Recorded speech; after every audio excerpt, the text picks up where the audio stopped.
Udah feeling kayak pasti gue digangguin nih, pasti itu udah pasti.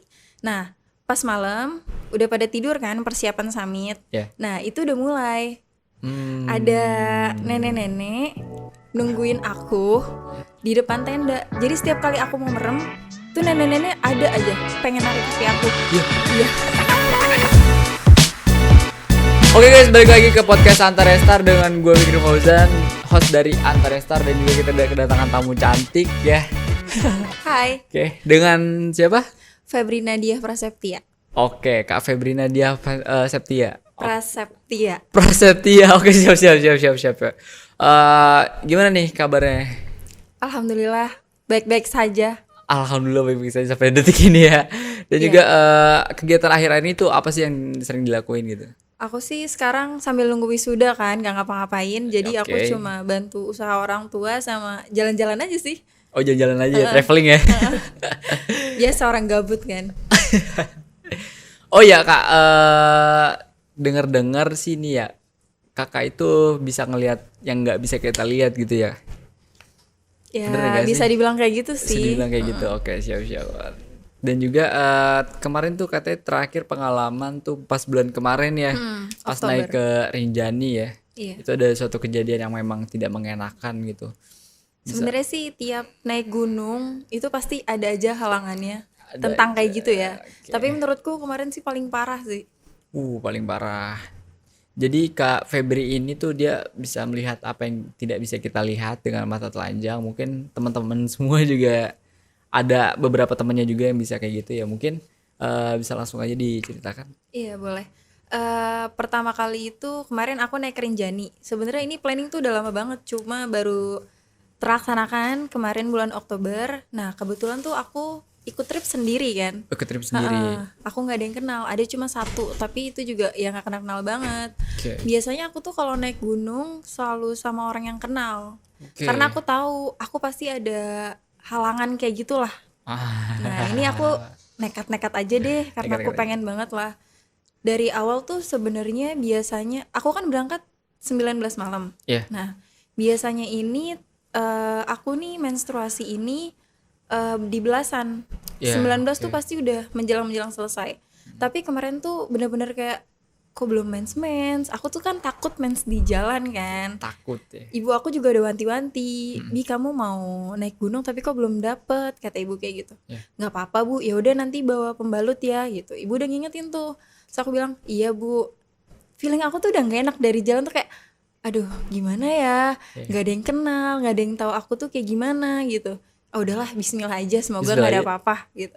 Terus pas singkat cerita aku berangkat tanggal 19 malam, terus sampai pelabuhan itu untuk nyebrang di Banyuwangi itu tanggal 20-an. Tanggal 21 20 aku lupa. Oke. Pokoknya start trekking itu tanggal 22 kalau nggak salah. 22. Itu open trip berapa orang?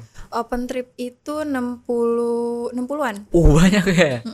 Oke, siap. Nah, terus pokoknya tanggal 22 aku start trekking. Ini kita langsung Tanggal loncat 22. aja. Oke, siap. 22 tuh start trekking. Nah, dari pagi di base camp itu aku udah mulai sakit perut. Sakit Kataku, perut? Kataku ini kenapa nih? Apa aku belum sarapan? Tapi udah sarapan. Terus kayak ya udahlah, Bismillah aja. Tapi aku udah prepare bawa pembalut. Oke, siap. Pas di jalan tambah sakit perut, terus kayak mood aku juga udah gak enak banget. Nah pas di pos 3 kayak ser-seran gitu. Aku kira ini keputihan karena kan lagi capek kan, wajar-wajar aja kan kalau keputihan lagi capek. Nah terus tiba-tiba tuh pas aku cek, feeling aku udah gak enak banget soalnya. Pas aku cek baru ternyata dapet, aku langsung lemes banget di situ dong. Itu udah di pos 3. Wah, Gila itu udah di pos 3 bener-bener kayak aduh Bismillah deh, semoga gak ada apa-apa. Nggak ada apa-apa. Akhirnya aku lemes dan udah nggak bisa bawa apa-apa juga. Ya udah akhirnya singkat cerita aku sampai Pelawangan Sembalun itu maghriban lah, udah mulai gelap. Nah itu aku kayak ini bisa gak ya gitu, aku mikir banget di situ tuh kayak aduh gimana ini kalau misalkan ngerepotin orang-orang di jalan. Tapi sepanjang trek dari awal tuh memang ada feeling-feeling yang benar-benar gak enak selain sakit perut. Ya feeling kayak gitu sih, pasti udah feeling kayak pasti gue digangguin nih, pasti itu udah pasti. Nah pas malam udah pada tidur kan persiapan summit. Ya. Nah itu udah mulai Ada nenek-nenek nungguin aku di depan tenda. Jadi setiap kali aku mau merem, tuh nenek-nenek ada aja pengen narik kaki aku. Ya. Iya. Nah, terus pas aku merem juga, itu tuh bener-bener kayak aku nggak tahu, aku kayak di suatu tempat, tapi tuh kayak ada pagelaran gitu loh. Kayak ada upacara gitu. Aku nggak tahu itu upacara apa, menyambut apa, tapi aku kayak ada di situ. Tiap kali aku merem, makanya aku nggak bisa merem. Aku tuh sampai begadang lah. Pas merem kelihatan kayak real banget gitu pas di pagelaran itu. Tapi pas melek, aku ada di tenda. Cuma pas aku coba buat tidur, lagi-lagi aku ada di kayak acara gitu. Terus sama nenek-nenek nungguin di kaki. Di kaki. Iya, di tenda tapi posisinya di kaki. Sebenarnya tuh teman aku udah ngeh salah satu. Aku bilang, aku nggak bisa tidur. Ya udah sini keluar tenda. Cuma ya udahlah nggak jadi keluar. Tapi kalau misalkan aku nggak tidur, aku summitnya pasti kan ngantuk atau segala Pasti macam kecapean kan. di jalan juga kan. Soalnya baru sampai Pelawangan langsung summit. Oke. Ya udah akhirnya singkat cerita aku bisa tidur. Oke, itu aku aman. Pas bangun-bangun aku summit. Pas di summit juga kayak ngelihat yang aneh-aneh juga kayak ya udahlah biasa aja. Nah, udah aku summit tapi nggak sampai puncak. Nggak sampai Karena puncak. Nah, anginnya kenceng banget, aku juga udah nggak kuat kan. Terus perut juga lagi sakit. ya. Jadi aku kayak turun aja deh. Terus aku packing ke Sagaranak. Nah, Sagaranak singkat cerita aku turun sampai Sagaranak itu menjelang maghrib juga. Nah, terus abis itu tuh sampai Sagaranak menjelang maghrib, kita bersih-bersih, Oke. makan, terus abis itu kita ngobrol nih. Peserta lainnya udah pada tidur, tapi karena aku orang yang nggak bisa diem, jadi aku ikutan ngobrol sama anak-anak yang lainnya. Terus kita ngobrol sama porter segala macam. Nah, terus di situ tuh ada upacara. Emang Jadi, ada momennya gitu pacarnya. Upacara tapi aku nggak tahu itu kayak aku nanya ke porter itu orang Bali yang lagi upacara di danau. Nah, itu ada bunyi lonceng. Maksudnya lonceng dari upacara itu atau? Lonceng dari upacara itu. Aku tanya porter sih. Oke. Terus kata porter tuh gini, aku nanya, Pak itu lonceng siapa ya? Yeah. Oh itu lagi ada upacara. Oh agak ngeri ya Pak loncengnya. Kan gimana sih kalau di gunung terus ada suara lonceng Iya kayak itu gitu. dia tuh. Kadang kan kalau misalnya hal-hal yang gitu tuh malah bikin ngeri lah pokoknya. Nah ngeri banget. Aku langsung kayak, duh bisa gak ya gitu. Nah kita ngobrol nih. Kita ngobrol kan, aku ke arah danau, ke arah Barujadi. Nah terus kita kayak bikin lingkaran gitu loh, pada duduk gitu. Yeah. Dari sebelah sini awalnya ngobrol oke-oke aja. Lama-lama tuh aku kayak lemes. Aduh, ini kayak ada yang mau masuk nih, kata aku kan. Dari sebelah sini tuh kayak ada orang jalan. Pas aku nengok, iya emang banyak banget orang mau datang. Cuma bukan orang. Dari sebelah sini juga ada. Nah, yang paling merinding itu yang tinggi gede aja pokoknya. Gue jadi ikutan lemes gue. Jadi karena aku lemes banget, terus aku kayak aduh ini gimana ya Allah, gimana ya besok, apalagi kan cerita-cerita dari Torian tuh kayak Torian tuh serem gini kan. Terus kayak ya udahlah bisa lah, gue bisa, aku selalu kayak gitu kan. Terus aku nggak bisa tidur, lagi-lagi pas aku tidur itu tuh kayak ada nenek-nenek yang itu lagi nungguin aja, kataku ngapain. Nah ternyata dia mau minta darah aku. Aku kan lagi dapet. Nah jadi dia minta darah aku gitu. Tapi aku tetap nggak bisa tidur. Aku meremin. Lagi-lagi nenek-nenek itu ada gitu. Aku melek. Tapi besok jalur Torean lebih parah dari summit, ya kan? Oke. Terus kayak ya udahlah, aku meremin aja udah. Pokoknya aku dikasih tahu sama porter sebelum turun itu, pokoknya turun tuh sebelum jam 9-an lah. Kalau bisa pagi, biar sampai base camp tuh sore. Oke. Nah terus singkat cerita aku udah bisa tidur, ya kan? Aku tidur, besok pagi bangun, packing, turun. Aku turun tuh 8:30. 8:30. Okay. Nah itu di jalan aku udah ketar-ketir, ya Allah ini bisa enggak gitu kan, kata aku tuh. Terus kayak ya udahlah, Bismillah aja. Lagi-lagi aku selalu nyemangatin diri aku sendiri gitu. Semoga teman-teman pendakian aku kali ini ngerti. Nah, aku nih tim paling belakang. Oke. Karena aku jalannya juga lama kan. Terus Kira-kira itu dibagi berapa tim tuh? kalau dibagi berapa timnya aku nggak terlalu tahu sih, karena itu rame juga kan. 60 orang. 60 orang kan, aku nggak mungkin tahu. Kalau 10 Iya. orang mungkin aku tahu. Terus kayak aku jalan, teman aku ada yang cedera, jadi kan agak lama juga kan. Oke. Terus tiap kali ada air terjun berhenti foto-foto, ya namanya juga indah banget, gimana sih Iya sih, jalur pasti lah. storean. Ya kan, aku Itu kayak momen banget gitu buat nyari-nyari spot-spot foto gitu. Dan- Kenangan. dan di semua titik tuh menurut aku bagus. Oke. Jadi kan foto-foto lagi-lagi, foto-foto lagi, foto-foto lagi.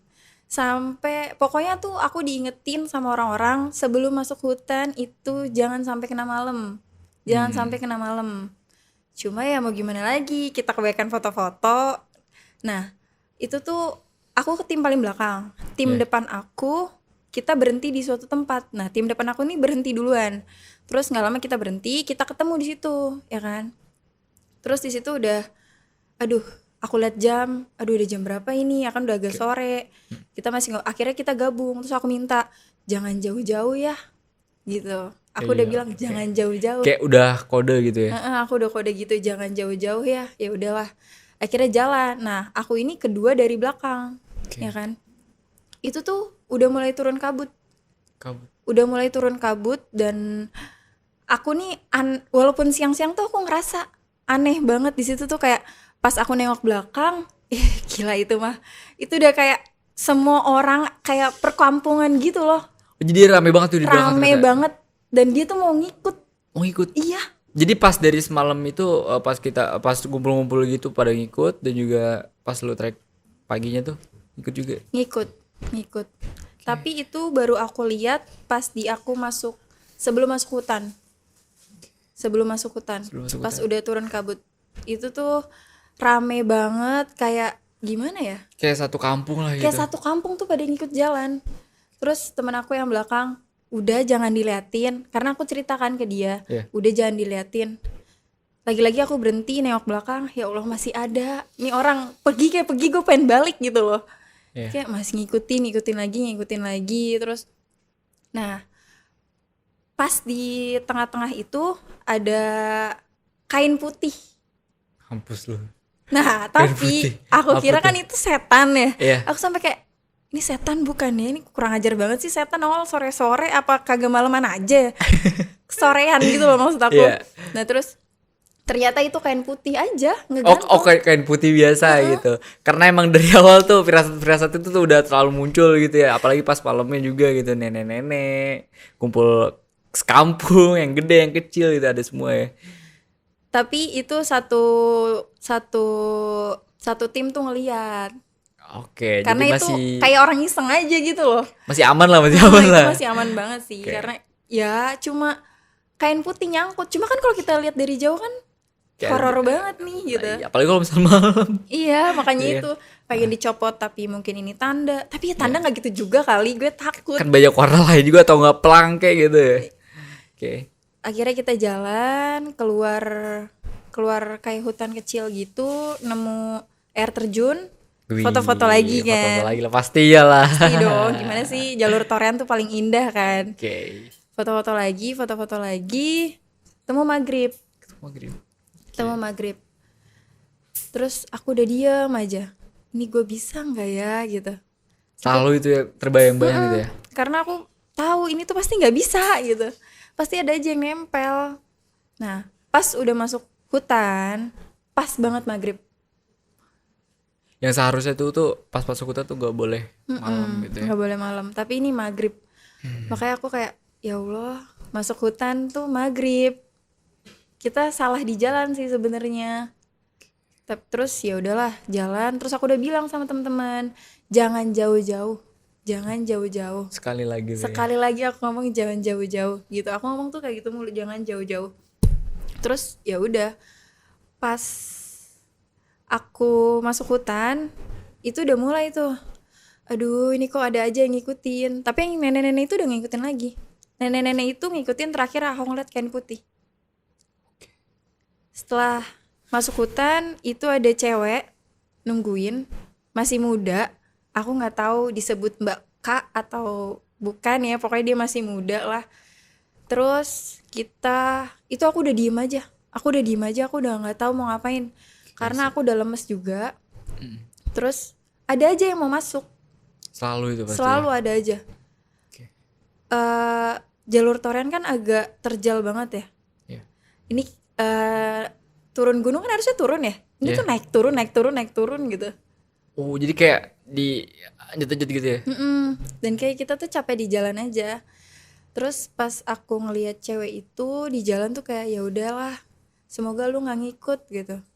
Aku udah baca-baca di dalam hati gitu kan. Terus aku ngeliatin ke bawah aja terus deh. Tapi kanan kiri tetap aja ada yang ngikut. Ada yang tangannya beginilah, ada yang muka doang lah. Itu kan kayak kadang kaget ya. Aduh, gue gak lemes-lemes ya. Itu kan kadang kaget gitu. Kayak aku tiba-tiba nengok, anjir, lo ngapain di situ? Gue kan kaget gitu. Terus ada yang sini ikut, ada yang bilang kayak gitu. Terus aku diem aja. Pokoknya bentukannya aneh-aneh sih. Emang Torean tuh the best banget sih. Selain view-nya bagus, serem juga sih, gila itu mah. Nah terus singkat cerita aku sampai di tempat istirahat, kita makan malam. Nah di situ aku kenanya, di situ aku kena. Kesurupan. Nah di situ aku kena kan. Nah aku istirahat, salah sih aku juga. Aku madepnya ke jalur turun. Sedangkan anak-anak di sebelah sini kan. Iya. Nah terus ada orang, gak tau apa, tapi bukan orang sih jelas. Tinggi gede banget, sepohon 2 meter lah. Itu gede banget dong, dan itu hitam. Oh, Nah di situ aku tuh udah kamera lambaikan tangan. gak kuat ya. Terus aku Bismillah ya Allah, tapi karena fisik juga udah gak kuat, jadinya gampang masuk. Tapi yang masuk bukan dia. Nah yang masuk ini cewek cewek yang tadi aku ngikutin. bilang muda. Oke. Tuh aku di situ udah nggak sadar, terus nggak sadar, tapi setiap aku abis kayak gitu pasti ada aja yang cerita. Bukan orang yang cerita ya, ada yang nyeritain ke aku gitu. Dan aku tahu aku ngapain aja, aku juga nggak ngerti kan, padahal aku nggak sadar. Cuma temen aku atau gimana dia cerita ke aku. Nah terus aku pas di situ udah bilang aku nggak mau pulang gitu. Wah, Aku nggak mau pulang gitu. Udah bilang aku nggak mau pulang, terus kayak anak-anak ayo pulang gitu. Terus aku nangis, Gak mau pulang gitu. nggak mau pulang. Bener-bener kayak ya gue mau pulang, lu gak usah maksa gitu. Terus akhirnya nangis gitu. Ya nangis, aku nangis mulu. Sebenarnya pas aku pertama kali ngelihat yang hitam tinggi itu aku udah nangis. Aku udah nangis karena aku udah nggak kuat kan. Sedangkan perjalanan kita masih jauh banget. Tapi ya udahlah gitu. Nggak kuat si cewek masuk. Nah, aku diajak sama si cewek jalan-jalan aja di situ. Jalan-jalan gitu. Ketemu banyak teman-temannya dia juga. Itu di alam bawah sadar ya. Si cewek ini ya dibilang muda, cantik juga. Terus dia ngajak jalan-jalan, terus dia bilang, "Kamu di sini aja ya, temenin aku." Ya, aku juga nggak bisa nolak di situ. Aku pengen pulang, tapi aku udah diajak dia. Tuh di situ aku itu posisinya kita masih makan. Kita masih makan kan, masih ngeres. Nah, akhirnya aku ditarik buat jalan. Nah, aku jalan. Udah, lagi-lagi aku berhenti, terus aku nangis, terus aku duduk, terus aku bilang, aku nggak mau pulang, aku mau di sini aja gitu. Sekali lagi gitu ngomong kayak gitu. Itu berkali-kali. Oh, berkali-kali. Jadi tiap jalan berhenti gitu. Pokoknya kalau si cewek ini udah narik aku buat ngajak ke dia, ini aku pasti bilang, aku nggak mau pulang, aku mau di sini aja. Pertama aku bilang, aku nggak mau pulang. Terus kata anak teman-teman aku, karena aku diceritain sama inilah ya, kenapa nggak mau pulang, mau main gitu. Sama siapa, ditanya sama teman-teman aku kan. Ya sama teman-teman aku gitu. Teman-teman yang di situ gitu. Karena itu rame banget. Menurut aku seru sih di situ. Seru. Yuk pulang aja yuk. Terus lagi-lagi keluar nih si cewek keluar sendiri, aku juga nggak tahu. Terus jalan masuk lagi itu posisinya aku udah lemes banget dong. Itu berkali-kali gitu ya. Berkali-kali. Terus Oke. pas aku diajak lagi sama dia, aku berhenti. Aku nangis. Aku udah gak kuat, aku capek. Karena kalau mereka nempel ke badan aku tuh pasti nguras energi yang banyak. Oke. Terus aku berhenti lagi. Aku nangis lagi. Aku gak mau pulang lagi, ya kan. Udah pokoknya begitu aja terus sampai turun. Bener-bener sampai turun. Nah, terus terakhir itu aku minta tidur di situ.